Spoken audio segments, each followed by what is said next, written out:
All right, good morning, everybody. Today is Daf Tzadi Vav, Masechah Shabbos. So we left off the top line. We're just finishing up the parak, which discusses also continue of the conversation we had by Kalim in terms of what type of hole makes it no longer tameh. It's now tahor because it's no longer considered to be a vessel. So top line.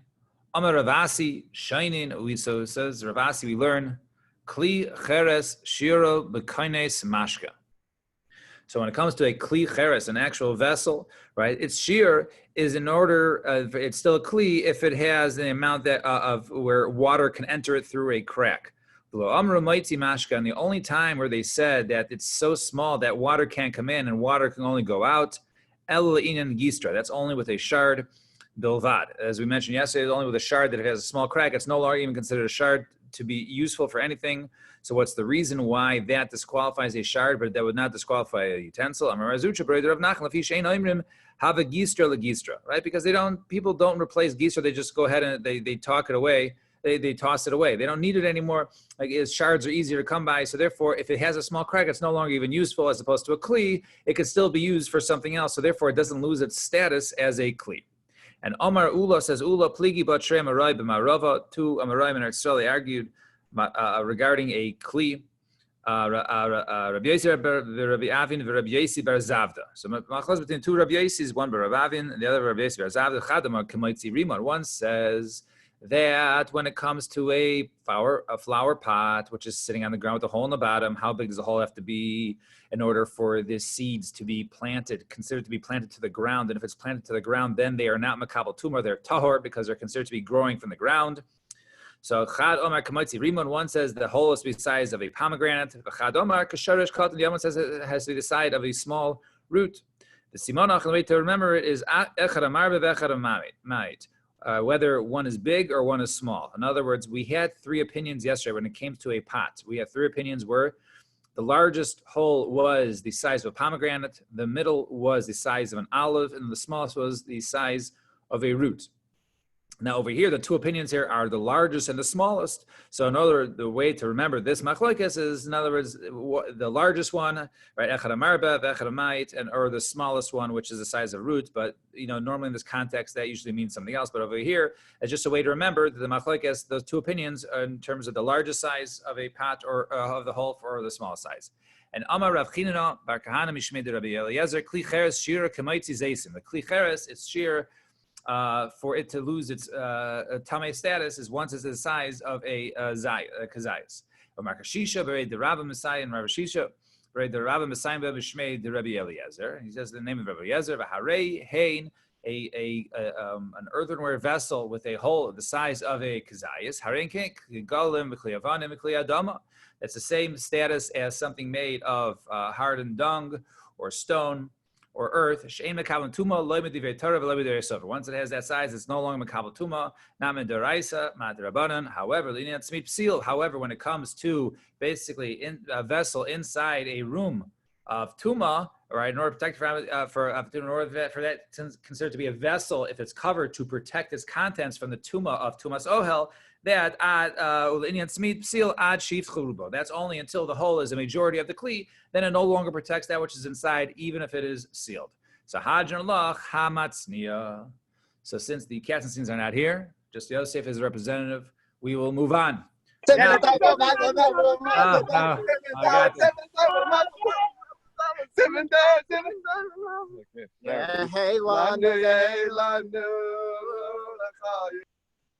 all right, very good. All right, we'll go weiter. Now the new parak. Now we get into more geshmaka stuff. So the parak says, new parak, the Mishnah, Hazarek mirishus hayachal rishus harabim, one who goes ahead and he tosses something, an object from rishus hayachid to rishus rabim to rishus yachid, from either his house into the street or from the street into his house. Chayiv. One is chayiv. This is going back to the basics, right? Nothing fancy about that. However, merishus hayachid rishus hayachid rishus rabim. What about a case like this?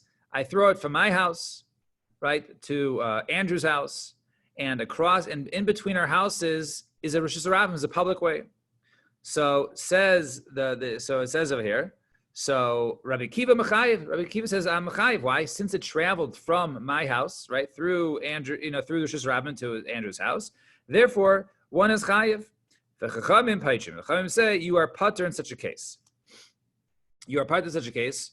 We'll soon see. You'll soon see this pater because we're only talking about a person can be Chayev when it comes similar to that which they did in the midbar with the Mishkan. And they didn't Zorek. Huh? Right. And there was no. Right. So right. And there was never a hanacha in Rishus HaYachid. So let's right. See. Because it was moving. They moved it right. They moved it from one Rishus HaYachid to another. Rishus HaYachid to Rishus HaYachid. Explain right now. Rishus HaRabim in the middle. There was never a hanacha in Rishus HaRabim. So let's see. Over here, there was also halacha. Let's see. Ketzad, how so? Let's say you have two balconies, one facing one another. B'shus harabim, hamayshit. All right, b'shus harabim, and in between them is a shus harabim. So you have two ones across the street from one another, facing each other. Shus harabim in the middle. So hamayshit v'hazarik mizulazu pater. If one who goes ahead and he hands off to the other person or he tosses it, then he is pater. Isn't it, Joe? Just quick question. Isn't it what we spoke about it in Perek Rishon? Yeah, we did have a lot of it's sort of overlapping. We right. So over there we had to do more. If one goes ahead and takes an object, right, and places it, takes out from one rishus to the other. Over here we're talking about in terms of throwing from one, in terms of the zrika, how that is, even handing off. We have to figure out in terms of. I see. So it's not the handing; it's the zrika itself. Right, right. So this is the throwing it, and how throwing it is really the same as the others. So the Gemara's going to get into it. And we're going to break it down actually when they start the Gemara. Now, however, so in that case, we had if they're facing each other, right? You can almost imagine, let's say, like in Mei Sharim, right? You have the narrow street, and there's merpesets facing one another. So if you hand one or toss one across the Rishus Harabim, then it's pater. However, hayush dehem b'duta achas, if both of them are on the same side. So hamayshit, one who hands off from one, basically side to side, where they're both facing the street, but it does it right. So Hashem hamayshit chayiv v'azari pater. One who goes ahead and hands it is chayiv, but the toss it is pater. Why? Shekach haisa avodas halavim, because this was the avoda of the levim.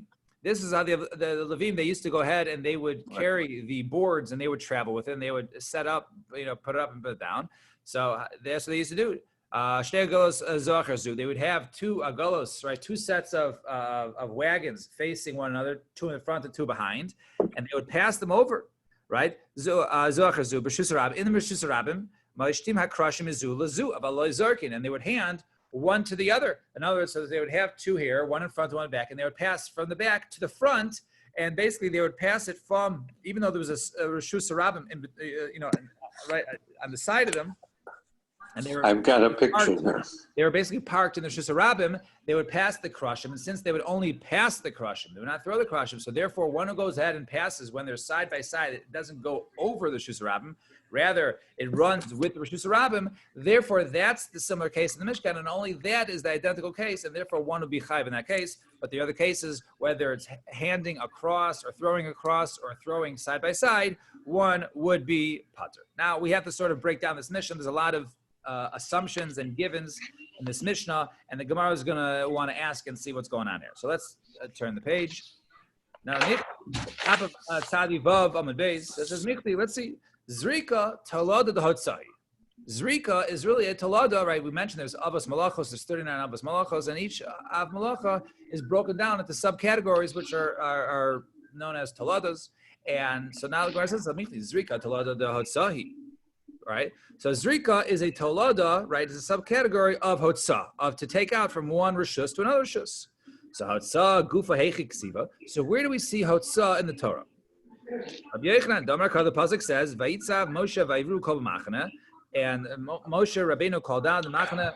So now it says over there, and at the end of the Pasuk says over there, right? He told I'll just read the whole pasuk. I'm just reading from the side. It says, "Vayitzav Moshe v'Aaron kol b'machane." He got lemar ish v'isha ayasu od malacha. Don't do any more malacha. The trumas of the kodesh for the gifts of kodesh.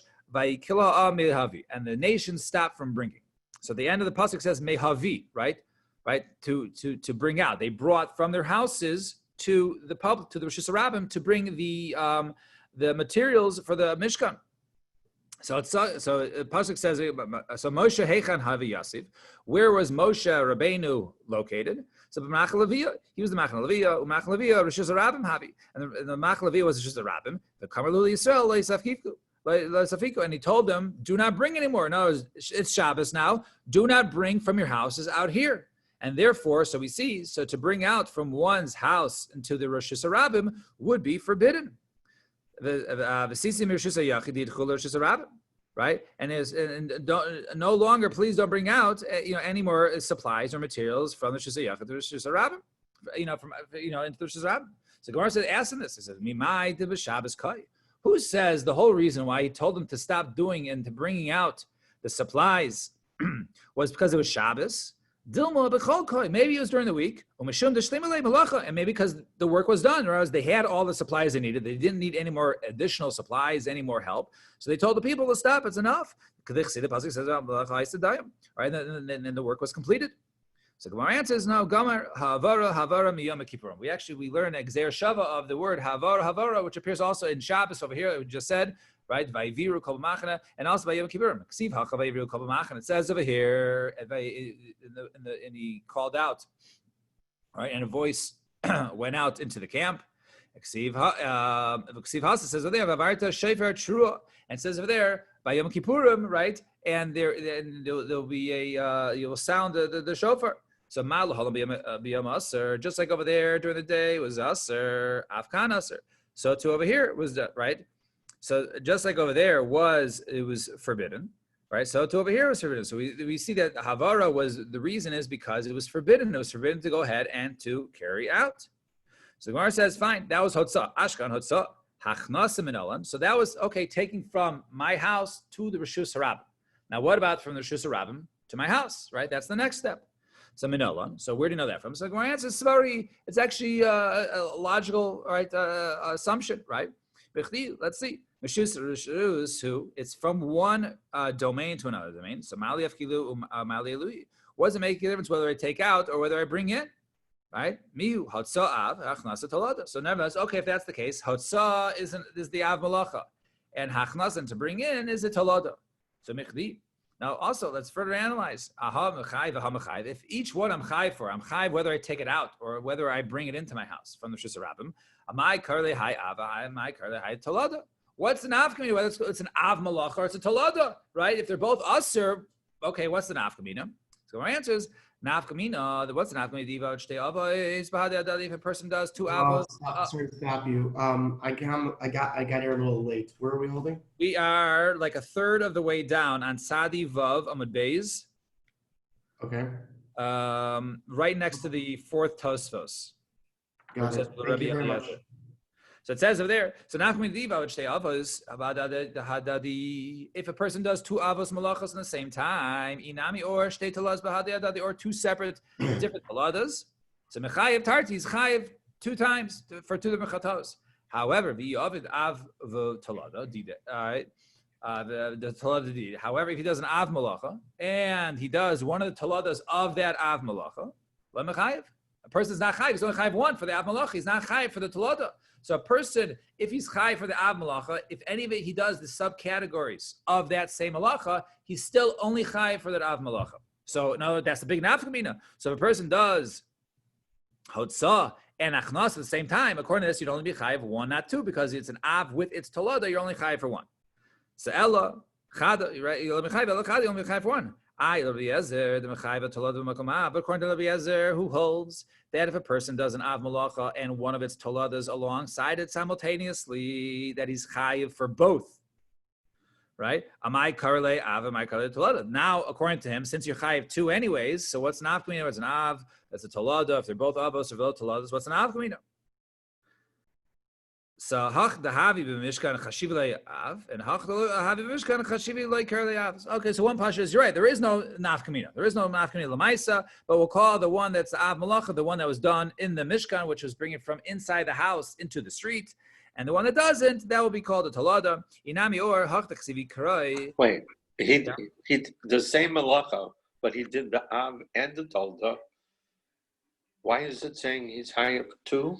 According to Rabbi Eliezer, he argues with the Chachamim. He holds you're chayiv for both. For the av and the tolda of the same malacha. Yes. But neither of them is death penalty, right? Because you can only die once, so they're gonna get it's for chatas Right, offering, it's right? for chatas. If he does a b'shogeg, if he does it accidentally, and all of a sudden he realizes, oh my God, it was it was Saturday when I did this, then he has to go ahead and bring 2 chatos. Mhm.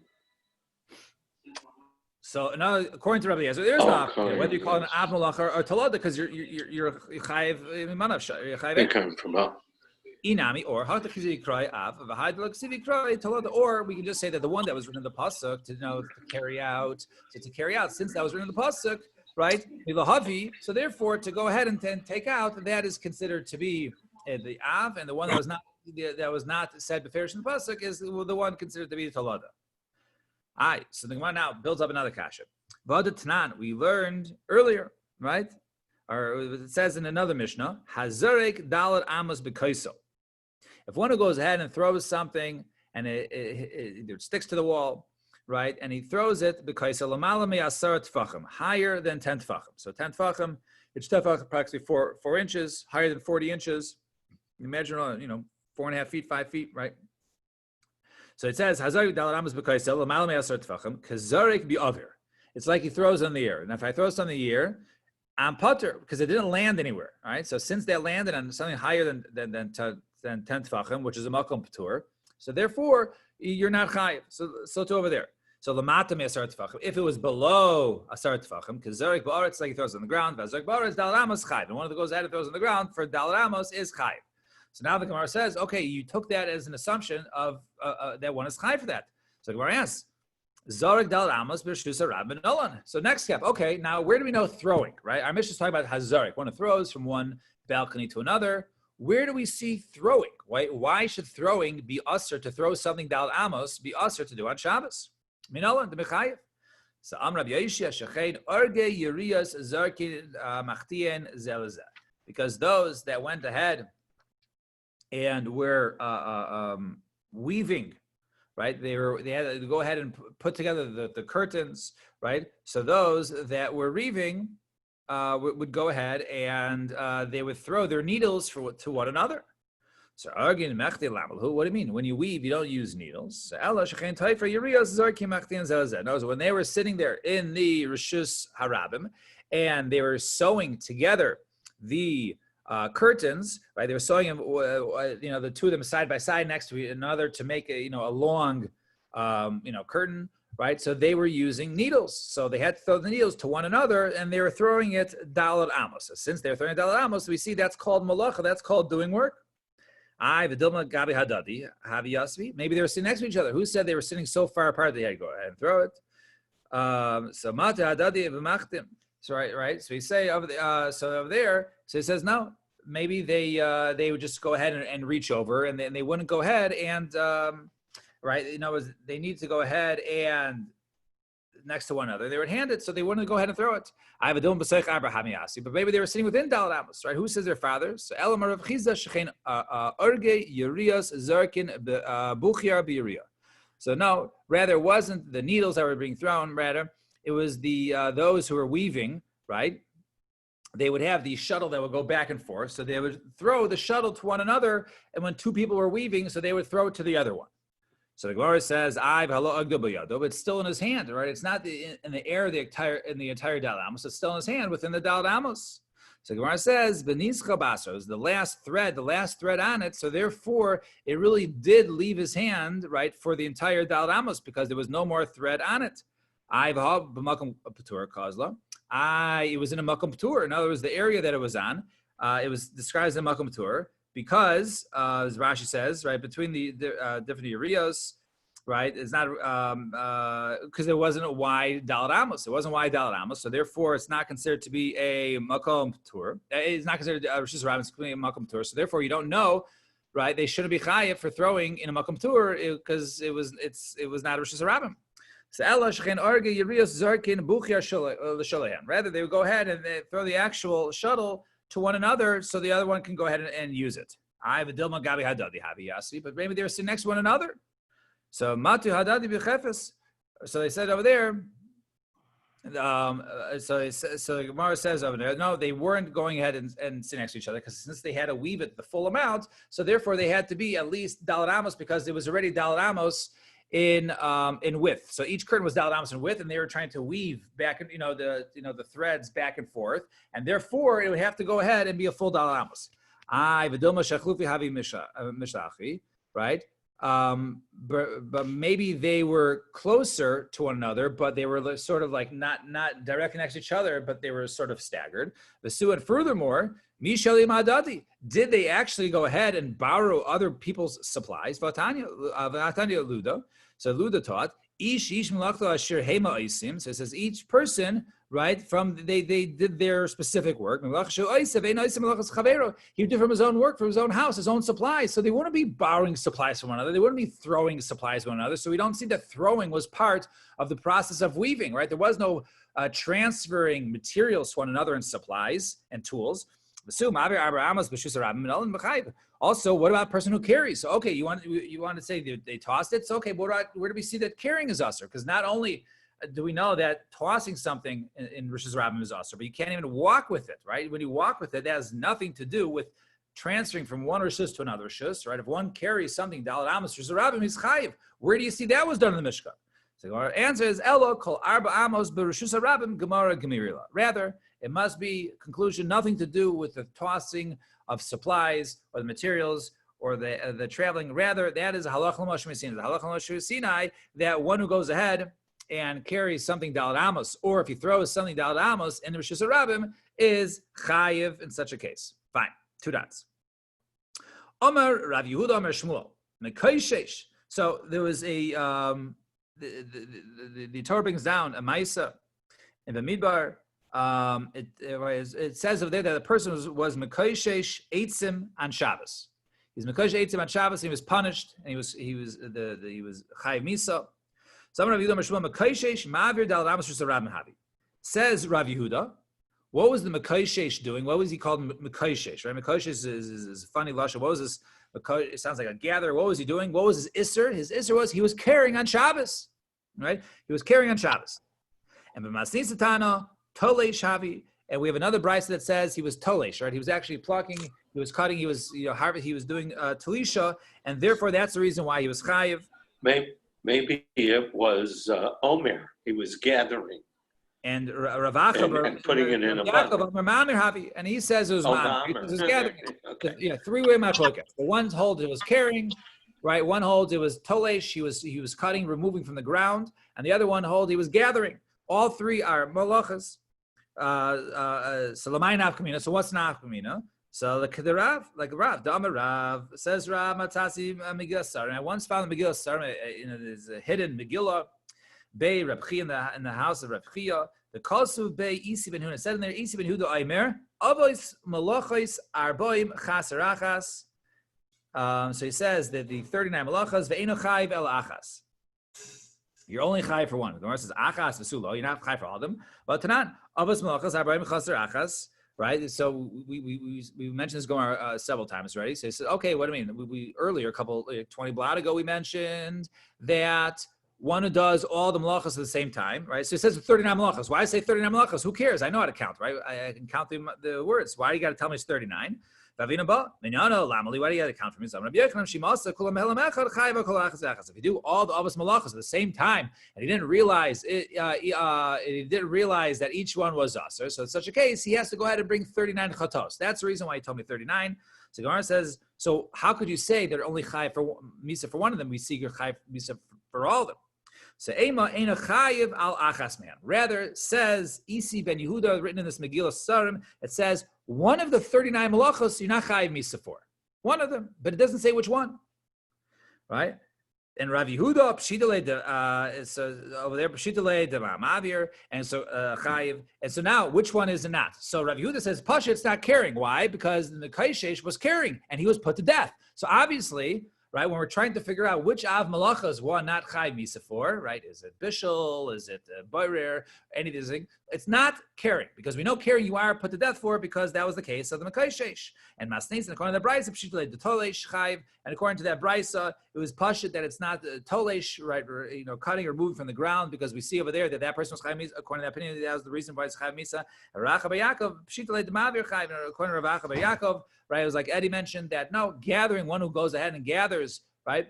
That is a person is chayv for that on Shabbos and chayv Misa, so that's not it. So Mar Savraha Miasla Misvekale, Mar Savraha Miasla Misvekale. So each one of those hold regarding their malacha that they taught was Mekoshesh, that they are clear that is not the one that one is not chayv Misa for. Fine. Two dots. Speaking on the Mekoshesh, Tan Rabban Mekoshesh, that's Lavchad. Mekoshesh was Tzlavchad. Now, Tzlavchad is more famous known, not for him, for his daughters, but no Tzlavchad, right, when they had no land. So the Mekoshesh, why do they have no father? So says this is Gemara. The Mekoshesh, that was Tzlavchad. And he was died because, he was Mechal Shabbos. The Chayin, who Oimer, and someone says, Vayu b'nei Yisrael b'midbar, Vayimetzu ish, right, and they found the person, right, doing Mechal. V'halonu Oimer, Avinu meis b'midbar, and they said, our father died in the Midbar, right? So, we just talked about someone who died in the Midbar. That was the Mekoshesh, so that was Slavchad. So Malo and Slavchad, Avchan Slavchad. Just like over there, it's Slavchad, who was the Mekoshesh. So it's over here, their father was referring to Slavchad. Divi Rabbi Kiva, that's been in Rabbi Kiva. So Amar Lo, Rabbi Yehuda ben Beseira. So says Rabbi Yehuda ben Beseira to Akiva, Benkach or Benkach Ato Osili Tenas Adin. Says whether or not you're right or wrong, you're going to go have to give judgment or answer to what you just taught. Why? If it's just like you said, that Slavchad indeed was Mechal Shabbos and put to death, and it's not a good thing to say that someone was a Mekoshesh, right? So if he was, like you're saying, so the Torah tried to hide his identity, and you publicized it, right? That's just because it's true. It doesn't mean you should publicize it. And the imlav, and if Slavchad was not the Mekoshesh, then now you're spreading rumors about that tzaddik, and therefore, really, you shouldn't have said either way. You shouldn't be saying something, and we'll stop here. We'll stop here, and tomorrow, Mitzvah Hashem, we will continue. And everyone have a wonderful day, and stay safe.